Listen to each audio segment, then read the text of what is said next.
सो देखो बेटा, last lecture ਦੇ ਵਿੱਚ ਆਪਾਂ ਡਿਸਕਸ ਕਰ ਰਹੇ ਸੀ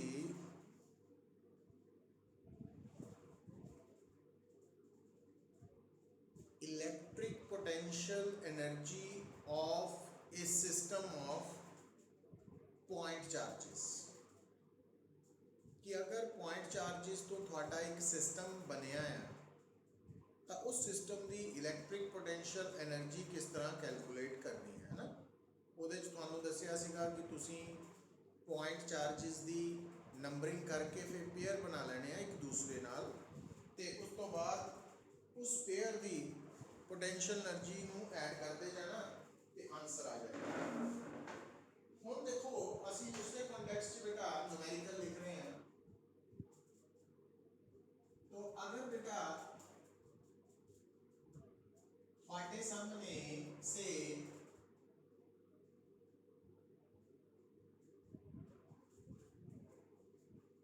तीन पॉइंट चार्जेस है बेटा,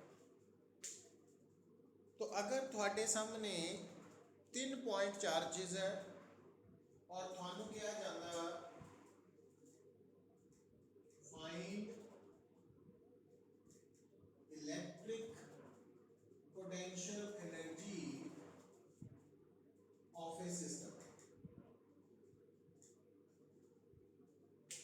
तो तुसी की करना बेटा, ਜਦੋਂ ਵੀ ਤੁਹਾਡੇ ਕੋਲ there are more than 2 point charges ਤੇ ਤੁਸੀਂ ਉਸ ਸਿਸਟਮ ਦੀ electric potential energy find out ਕਰਨੀ ਹੈ ਤਾਂ ਤੁਸੀਂ ਉਹਨਾਂ ਪੁਆਇੰਟ ਚਾਰजेस ਨੂੰ ਨੰਬਰਿੰਗ ਕਰ ਲਓ 1 2 3। ਫਿਰ ਬੇਟਾ ਤੁਸੀਂ first point charge the second point charge नाल पेयर बना के पोटेंशियल एनर्जी लिख लेनी Q1 Q2 over 4 pi epsilon not दोनों के बीच डिस्टेंस। फिर बेटा तुसी फर्स्ट पॉइंट चार्ज दी थर्ड दे नाल पेयरिंग कर लेनी Q1 Q2 4 pi epsilon naught r। फिर बेटा तुसी सेकंड दी फर्स्ट नाल ऑलरेडी पेयरिंग हो रही है, रिपीट नहीं करनी, सेकंड दी थर्ड दे नाल पेयरिंग कर लेनी Q1 Q2 4 pi epsilon naught r, और थर्ड दी ऑलरेडी 1 नाल और 2 नाल हो चुकी है, तो तुम्हारा आंसर इस केस की पोटेंशियल एनर्जी आ गया दिस। तो अगर थोड़े सामने मोर दैन 2 पॉइंट चार्जेस है तो तुसी हर पॉइंट चार्ज की नंबरिंग करने तो बाद फर्स्ट पॉइंट चार्ज की बाकी चार्जेस नाल पेयरिंग कर लेनी, फिर सेकंड की बाकी नाल पेयरिंग कर लेनी एंड थर्ड की, पर पेयरिंग करते वक्त रैपिडिशन नहीं होनी चाहिए पेयर्स की, ते टोटल निकाल के आंसर आ जाना।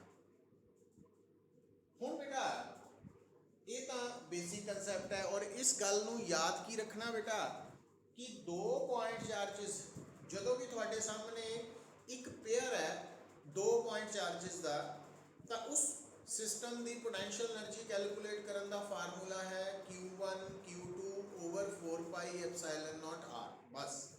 तो इस गल नूं रिपीट कर रहे हैं, तो ये पॉइंट समझ लगी है Aryan? Yes sir. Gurleen? Yes sir. Lakshya? Clear है सर। नारायण? Yes sir.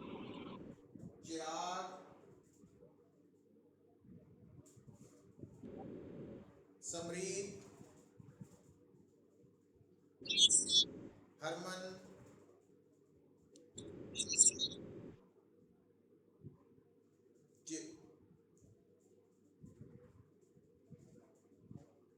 यथार्थ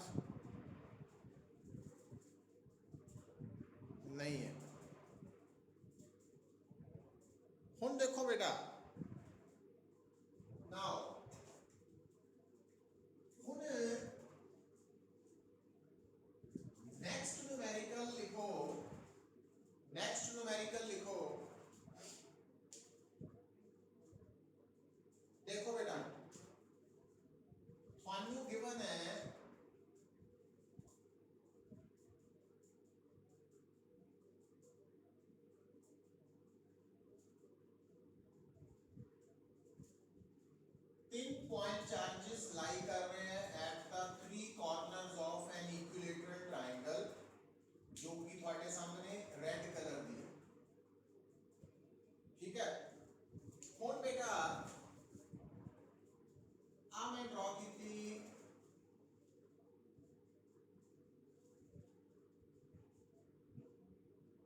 चार्ज शिफ्ट होके इधर चला गया और आ चार्ज शिफ्ट होके इधर आ गया। तो इस प्रॉब्लम ਦੇ ਵਿੱਚ ਕੀ ਦੇਖ ਰਹੇ ਆ ਤੁਸੀਂ ਬੇਟਾ, ਜਿਹੜੇ ਤਿੰਨ ਚਾਰजेस ਇਨੀਸ਼ੀਅਲੀ ਇੱਕ equilateral triangle of each side L ਦੇ ਕਾਰਨਰ ਤੇ ਸੀ ਲਾਈ ਕਰ ਰਹੇ ਸੀ, ਉਹ ਤਿੰਨੋਂ ਚਾਰजेस ਲਾਰਜਰ ਇਕੁਇਲੇਟਰਲ ਟ੍ਰਾਇੰਗਲ ਦੇ ਕਾਰਨਰਸ ਤੇ ਸ਼ਿਫਟ ਹੋ ਗਏ ਆ। तो calculate work done, calculate work done to shift the charges.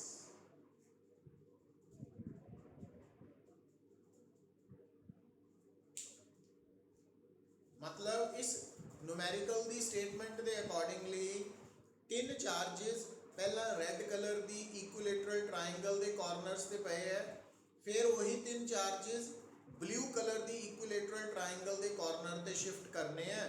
तो इहदे पिछे जिन्ना वर्क डन करना पिया वो कैलकुलेट करना पिया।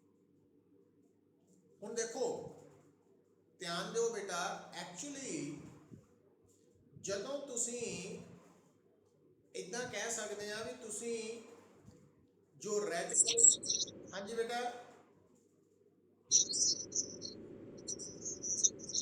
अच्छा तो तुसी बेटा ਇਹਦੇ ਵਿੱਚ इदा कह सकते हैं, गल ਨੂੰ सुनो, इस प्रॉब्लम ਨੂੰ बड़ा इंपॉर्टेंट न्यूमेरिकल है कि ਜਦੋਂ ਆਪਾਂ ਚਾਰजेस ਨੂੰ ਛੋਟੀ ਟ੍ਰਾਇੰਗਲ ਤੋਂ ਵੱਡੀ ਟ੍ਰਾਇੰਗਲ ਦੇ ਕਾਰਨਰ ਤੇ ਸ਼ਿਫਟ ਕੀਤਾ ਹੈ ਨਾ, ਤਾਂ ਇਹਦਾ ਮਤਲਬ ਅਸੀਂ ਤਿੰਨ ਚਾਰजेस ਤੋਂ ਬਣੇ ਸਿਸਟਮ ਦੀ ਕਨਫੀਗਰੇਸ਼ਨ ਨੂੰ ਬਦਲ ਦਿੱਤਾ। और जदों बेटा असी किसी सिस्टम की कॉन्फ़िगरेशन नू चेंज करते हैं है ना, तो पहला ये तीनों चार्जेस जिहड़े आ ये छोटी ट्रायंगल के कॉर्नर ते सी, हुण वड्डी चू शिफ्ट हो गए। उल्टा भी हो सकता सी, वड्डी तो छोटी वाल भी आ सकते सी। तो इस प्रॉब्लम च असी की देख रहे हैं कि सिस्टम जिहड़ा वा तीन चार्जेस तो बनिया उहदी कॉन्फ़िगरेशन चेंज हो गई। और जदों बेटा किसी भी सिस्टम की कॉन्फ़िगरेशन चेंज होती है तो work has to be done, work करना पैंदा वा अगेंस्ट द फोर्स। हुण इत्थे बेटा तुसी की समझना, क्योंकि तुहाडा सिस्टम बनिया तीन चार्जेस तो, तीन पॉइंट चार्जेस तो तीन पॉइंट चार्जेस एक दूसरे ते केड़ी फोर्स लगा रहे हैं, इलैक्ट्रिक फोर्स। और ये जिहड़ी इलैक्ट्रिक फोर्स है ये कंजरवेटिव फोर्स है। तो इसका मतलब इस न्यूमेरिकल दे विच तीन चार्जेस पहला छोटी ट्रायंगल के कॉर्नर ते है, हुण वड्डी ट्रायंगल के कॉर्नर ते शिफ्ट करने हैं। तो जिहड़ा वर्क डन करना पएगा वो कॉन्फ़िगरेशन नू चेंज करन च जो होएगा वो अगेंस्ट द इलैक्ट्रोस्टैटिक फोर्स और कंजरवेटिव इलैक्ट्रिक फोर्स के अगेंस्ट है। तो इसका मतलब इत्थे आपां work done against the conservative force calculate करना। हुण पुत तुहानू इत्थे +1 च एक फार्मूला हुंदा, वो तुसी नोट करो सारे ही, खास करके कंपटीशन वाले पर सारे ही करो। तो नोट करो बेटा, अगर तुहानू कोई कहे calculate work done by the conservative force, मतलब अगर किसी केस च तुसी वर्क डन निकालना बाय द कंजरवेटिव फोर्स, तो नोट कर लो work done by the conservative force.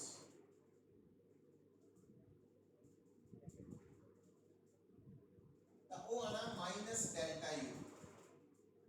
Minus delta U का मतलब है चेंज इन पोटेंशियल एनर्जी,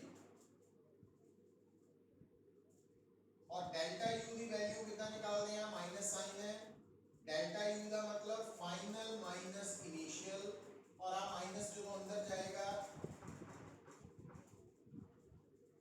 और फिर जे तुसी कटना work done against the conservative force.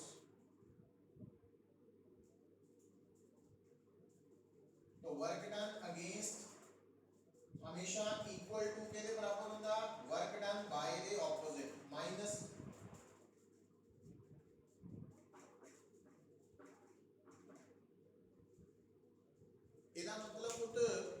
ਤੁਸੀਂ ਇੱਥੋਂ ਕੀ ਨੋਟ ਕਰ ਰਹੇ ਆ ਕਿ ਜਿਹੜਾ ਵਰਕ ਡਨ ਅਗੇਂਸਟ ਦਾ ਕੰਜ਼ਰਵੇਟਿਵ ਫੋਰਸ ਹੈ ਉਹ ਆਪਾਂ ਕੈਲਕੂਲੇਟ ਕਰ ਸਕਦੇ ਆ final potential energy of the system minus initial potential energy of the system.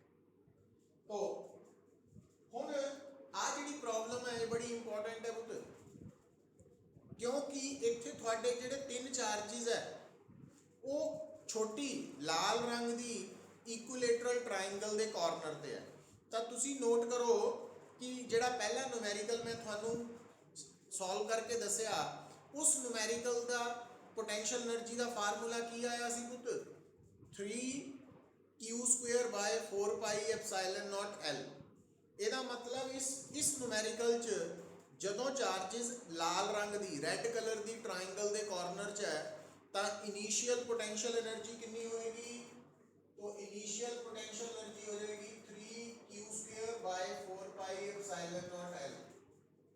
ਤੇ ਜਦੋਂ ਇਹੀ ਚਾਰजेस ਬਲੂ ਕਲਰ ਦੇ ਕਾਰਨਰਸ ਤੇ ਜਾਣਗੇ ਤਾਂ ਫਾਈਨਲ ਪੋਟੈਂਸ਼ੀਅਲ એનર્ਜੀ ਹੋ ਜਾਏਗੀ 3q²/4 pi epsilon naught 2L। क्यों? क्योंकि रेड कलर की साइड L है ਤੇ ਬਲੂ ਕਲਰ ਦੀ 2L ਹੈ ਨਾ, तो ਉਹਦੇ ਅਕੋਰਡਿੰਗਲੀ ਚੇਂਜ ਆ ਗਈ। ਹੁਣ ਬੇਟਾ तो ਇੱਥੇ ਵਰਕ ਡਨ ਕਿਹਦੇ ਬਰਾਬਰ ਆਏਗਾ, delta U final minus initial.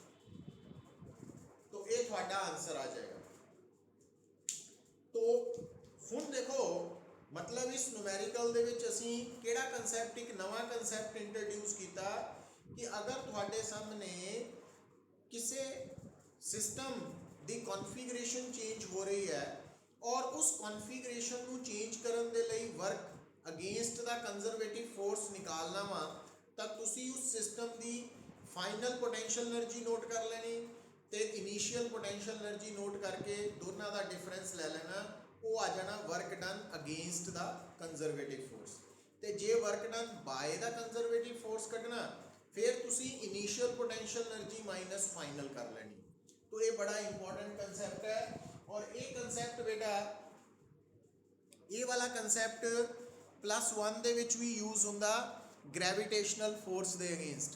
ਠੀਕ ਹੈ, ਹੁਣ ਜਿੱਦਾਂ ਇੱਥੇ ਤਿੰਨ ਚਾਰजेस ਹੈ ਕਾਰਨਰ ਤੇ ਲਾਈ ਕਰ ਰਹੇ, तो ਇਹ ਤਿੰਨ ਚਾਰजेस ਦੀ ਜਗ੍ਹਾ ਤਿੰਨ ਮਾਸਿਸ ਵੀ ਹੋ ਸਕਦੇ ਤਾਂ ਫਿਰ ਪੋਟੈਂਸ਼ੀਅਲ એનર્ਜੀ ਇੱਥੇ ਗ੍ਰੈਵਿਟੇਸ਼ਨਲ ਪੋਟੈਂਸ਼ੀਅਲ એનર્ਜੀ ਬਣ ਜਾਏਗੀ, ਜਦ ਕਿ ਇੱਥੇ ਤਿੰਨ ਚਾਰजेस ਕਰਕੇ ਇਹ ਇਲੈਕਟ੍ਰਿਕ ਪੋਟੈਂਸ਼ੀਅਲ એનર્ਜੀ ਹੈ।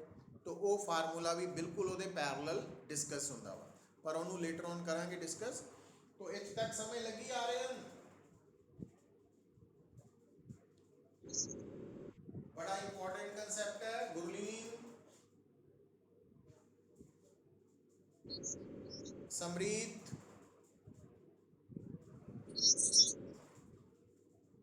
हरमन, लक्ष्या, नारायण, चिराग,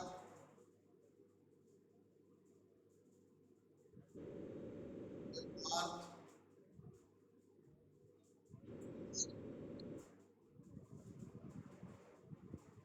क्रिश,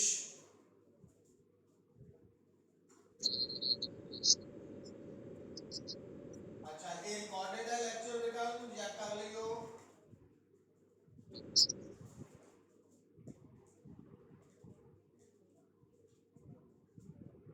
नेक्स्ट न्यूमेरिकल लिखो बेटा,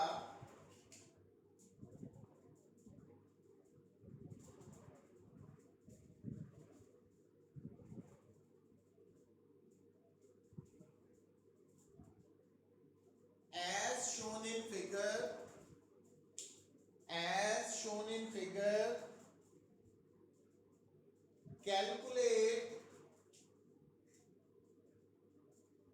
calculate small q by capital Q, calculate ratio of small q to capital Q if electric potential energy of this system is 0। if electric potential energy of this system is 0। ਹੁਣ ਬੇਟਾ ਦੇਖੋ ਹੁਣ ਤੁਹਾਡਾ system ਬਣਿਆ ਹੋਇਆ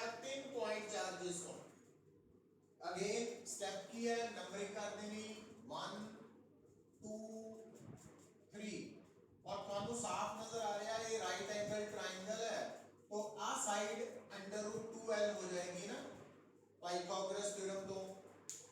अच्छा ਹੁਣ बेटा सब तो पहला पोटेंशियल एनर्जी निकालो 1 और 2 पेयर दी इसकी, तो वो आ जाएगी Q1 Q2 over 4 pi epsilon not distance. फिर बेटा 1 और 3 दी इस पेयर दी वो आ जाएगी Q1 Q2 over 4 pi epsilon not distance. हुन आ डिस्टेंस √2l है। फिर बेटा 2 और 3 का पेयर बना लेना Q1 Q2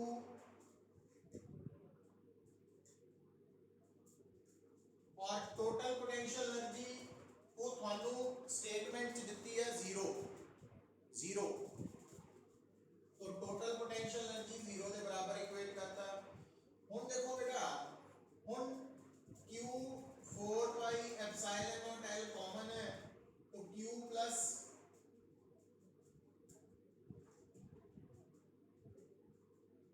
जीरो।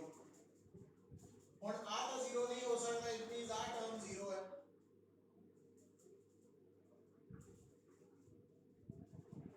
तो Q is equal to minus Q over minus Q common आ गया 1 ओवर √2 प्लस 1 तो Q बाय Q की वैल्यू आ गई माइनस 1 बाय √2 प्लस 1।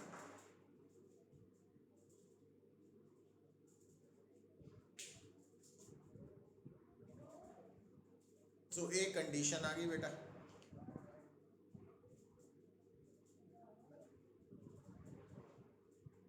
नेक्स्ट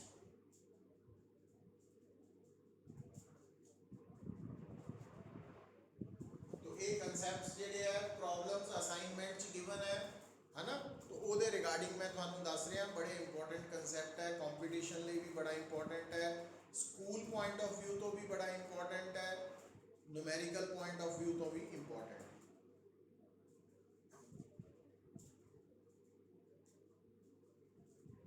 देखो बेटा हम थोड़े सामने है एक नवा कंसेप्ट न्यूमेरिकल ही है, ओदी फॉर्म च मैं दस रहा। तो right A statement of numerical, तो इस न्यूमेरिकल नू अंडरलाइन करना मतलब यदि कंसेप्ट नू समझना किस तरह सॉल्व करना है बड़ा इंपॉर्टेंट है। 2 point charges 2 point charges Q1 and minus Q2, 2 point charges Q1 and minus Q2 having masses M1 and M2 respectively are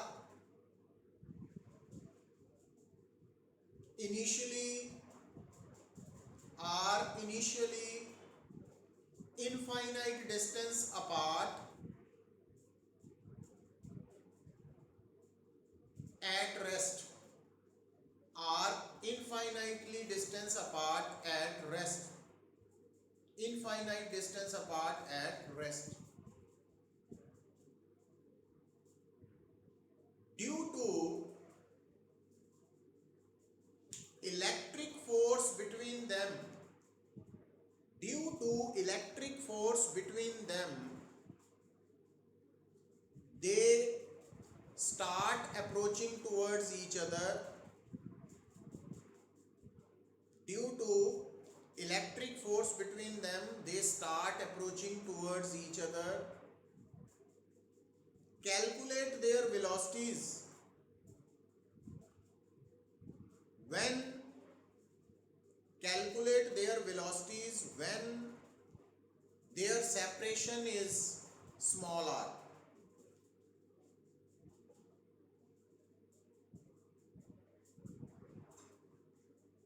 तो बेटा स्टेटमेंट नू समझो, थानू की गिवन है Q1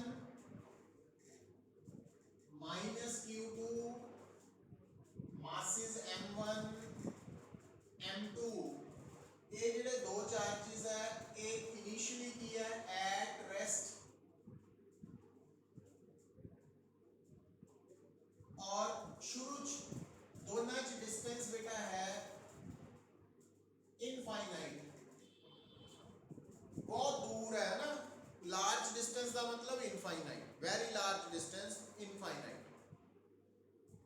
ਉਸ ਤੋਂ ਬਾਅਦ ਬੇਟਾ ਕੀ ਹੋਇਆ, ਕਿਉਂਕਿ ਇਹ ਪੋਜ਼ਿਟਿਵ ਚਾਰਜ ਹੈ, ਇਹ ਨੈਗੇਟਿव ਹੈ, तो इलेक्ट्रिक फोर्स करके एक दूसरे वाल अट्रैक्ट होके नजदीक आएंगे, और जितना ये नजदीक आएंगे अट्रैक्शन करके दोनों स्पीड अप होंगे, स्पीड अप। तो ਜਦੋਂ बेटा दोनों ਦੇ ਵਿੱਚ डिस्टेंस r आ गया, r, ਤਾਂ क्योंकि अट्रैक्शन करके दोनों ਤੇ फोर्स लग रही है, दोनों एक्सेलरेट हो रहे हैं, दोनों स्पीड अप होंगे, तो ਜਦੋਂ दोनों ਦੇ डिस्टेंस r रह गया तो मान लो ਇਹਦੀ वेलोसिटी आ गई v1 और ਇਹਦੀ आ गई v2। तो ਆਪਾਂ v1 v2 ਦੀ ਵੈਲਿਊ ਨਿਕਾਲਣੀ ਹੈ ਬੇਟਾ। ਹੁਣ ਦੇਖੋ, ਹੁਣ ਇਹ ਜਿਹੜੀ ਪ੍ਰੋਬਲਮ ਹੈ ਇਹਨੂੰ ਬੇਟਾ ਧਿਆਨ ਨਾਲ ਸਮਝੋ ਸਾਰੇ, ਖਾਸ ਕਰਕੇ ਕੰਪੀਟੀਸ਼ਨ ਵਾਲੇ ਜਾਂ ਨੂਮੈਰੀਕਲ ਸੋਲਵ ਕਰਨ ਵਾਲੇ। ਇੱਥੇ ਤੁਹਾਡਾ ਸਿਸਟਮ ਬਣਿਆ ਬੇਟਾ 2 ਪੁਆਇੰਟ ਚਾਰजेस ਤੋਂ q1 ਐਂਡ -q2। तो इस सिस्टम ये ਜਿਹੜਾ ਸਿਸਟਮ ਹੈ ਇਹ 2 ਚਾਰजेस ਤੋਂ ਬਣਿਆ q1 ਤੇ -q2। ਇਸ ਸਿਸਟਮ ਦੇ ਉੱਪਰ ਜਿਹੜੀ ਫੋਰਸ ਲੱਗ ਰਹੀ ਹੈ ਉਹ ਸਿਸਟਮ ਨੂੰ ਬਣਾਉਣ ਵਾਲੇ ਚਾਰजेस ਆਪਸ ਚ ਲਗਾ ਰਹੇ ਹੈ q1 q2। ਇਹਦਾ ਮਤਲਬ ਇਸ ਸਿਸਟਮ ਚ ਬੇਟਾ ਬਾਹਰੋਂ ਕੋਈ ਫੋਰਸ ਨਹੀਂ ਲੱਗ ਰਹੀ, एक्सटर्नल फोर्स कोई नहीं लग रही। तो जिस सिस्टम ते एक्सटर्नल फोर्स ना लगे उन्होंने कहने हैं isolated system. That system is known as isolated system. जिस सिस्टम ते एक्सटर्नल फोर्स ना लगे उन्होंने कहने हैं आइसोलेटेड सिस्टम। और जेड़ा भी बेटा आइसोलेटेड सिस्टम है ना ओदी टोटल पोटेंशियल सॉरी ओदी टोटल मोमेंटम हमेशा कांस्टेंट रहती है। तो जेड़ा भी आइसोलेटेड सिस्टम है आइसोलेटेड सिस्टम दी टोटल मोमेंटम हमेशा कांस्टेंट है, ऑलवेज कांस्टेंट। ये नोट कर लेनी है। दूजी गल बेटा जेड़ा आइसोलेटेड सिस्टम है ओदे ते क्योंकि एक्सटर्नल फोर्स नहीं लगनी पर इंटरनल फोर्सेस का मतलब होंदा कि जिन्हां पार्टिकल्स तो मिलके सिस्टम बनिया वा वो पार्टिकल्स एक दूजे ते जिहड़ी फोर्स लगाते हैं वो इंटरनल फोर्स च काउंट होंदी है।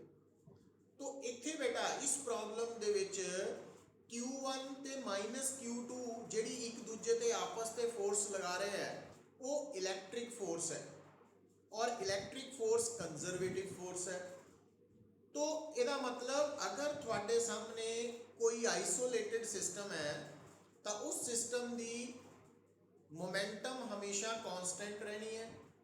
तो दूजी गल अगर आइसोलेटेड सिस्टम की इंटरनल फोर्स कंजरवेटिव फोर्स है तो उस सिस्टम की मैकेनिकल एनर्जी भी कांस्टेंट रहनी है।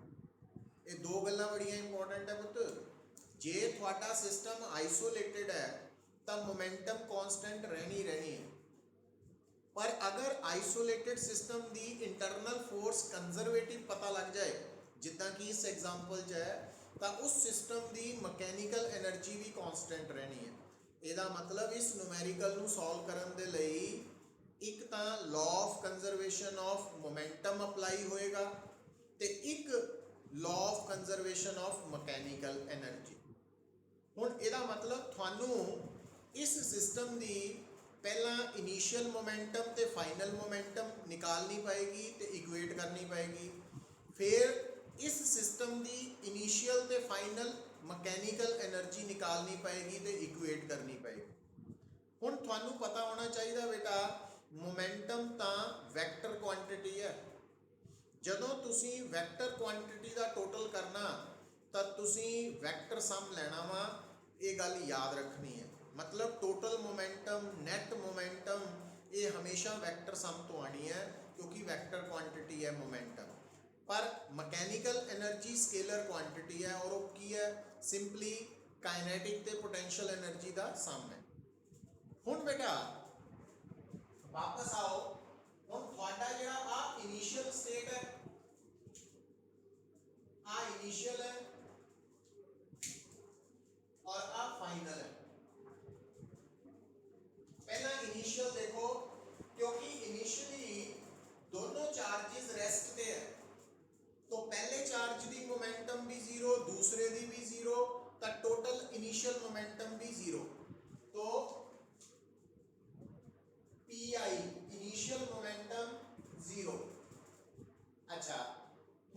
ਆਪਾਂ ਇਨੀਸ਼ੀਅਲ ਮਕੈਨੀਕਲ એનર્ਜੀ ਕੱਢੀਏ, ਇਨੀਸ਼ੀਅਲ ਮਕੈਨੀਕਲ એનર્ਜੀ ਹੈ initial kinetic energy plus initial potential energy.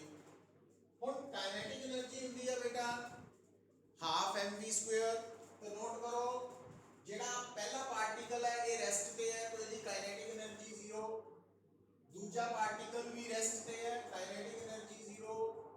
और दोनों पार्टिकल्स की पोटेंशियल एनर्जी कितना कटेंगे 1/4 पाई epsilon not q1 q2 over r।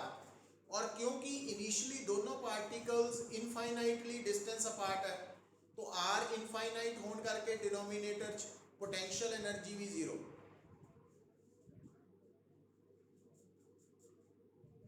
ਹੁਣ ਫਾਈਨਲ ਤੇ ਆ ਜਾਓ।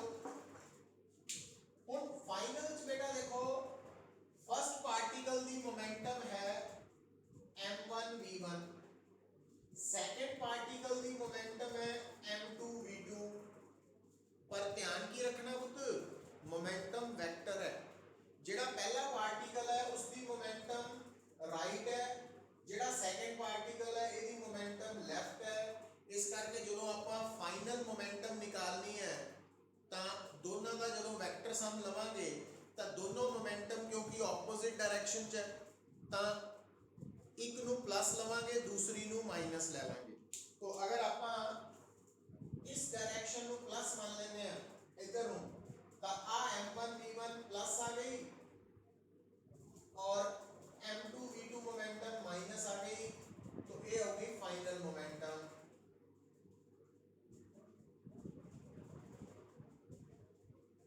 क्योंकि ये बेटा सिस्टम आइसोलेटेड सिस्टम है तो इनिशियल और फाइनल मोमेंटम बराबर है, तो 0 is equal to m1 v1 minus m2 v2। तो m1 v1 is equal to m2 v2। तो ये का इक्वेशन बन गई। दूसरा बेटा दूसरा ये जी मोमेंटम है वो तो कंजर्व करती। हुन मैकेनिकल एनर्जी वाला हो, फाइनल मैकेनिकल एनर्जी की होगी final kinetic plus final potential. हुन फाइनल फर्स्ट पार्टिकल दी फाइनल काइनेटिक एनर्जी है half m1 v1 square, second particle दी काइनेटिक एनर्जी है half m2 v2 square plus और पोटेंशियल एनर्जी का फार्मूला बनेगा q1 q2 over 4 pi epsilon naught r। q1 q2 4 pi epsilon naught r। तो हुन initial और final momentum भी बराबर है तो वो इक्वेट कर लेनी अपन 0 इज इक्वल टू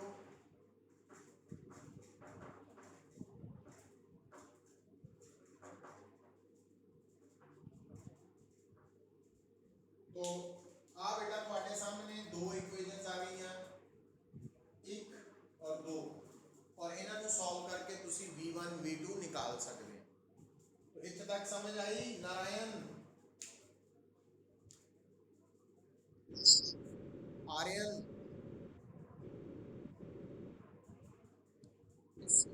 गुरलीन?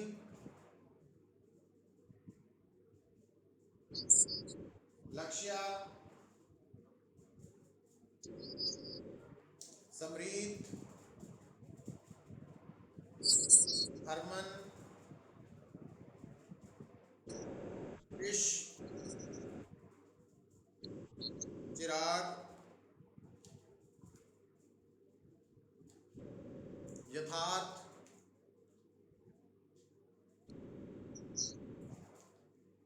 तो मतलब ये न्यूमेरिकल जेड़ा इसको सॉल्व करने का वे कितना। होर एक गल होर बेटा शॉर्टकट सुन लो। हुन जगह इस न्यूमेरिकल दे विच जेड़े दो पार्टिकल्स इंटरनल फोर्स करके एक दूजे वाल जा रहे हैं या दूर जा रहे हैं, इंटरनल फोर्स जी है कंजरवेटिव है, तो उन्हों का मासिस डिफरेंट है, एक का m1 है एक का m2 है। तो हुन देखो बेटा ध्यान दियो,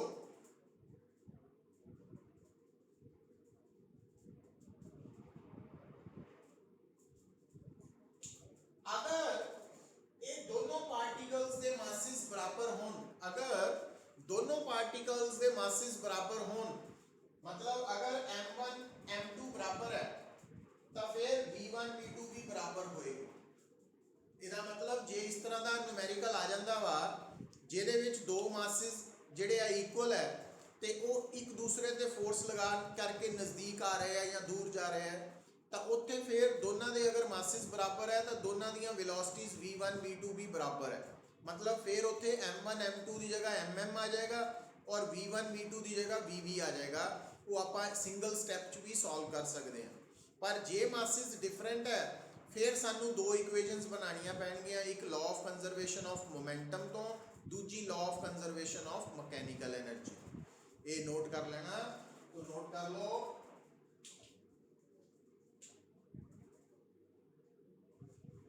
कि अगर m1 m2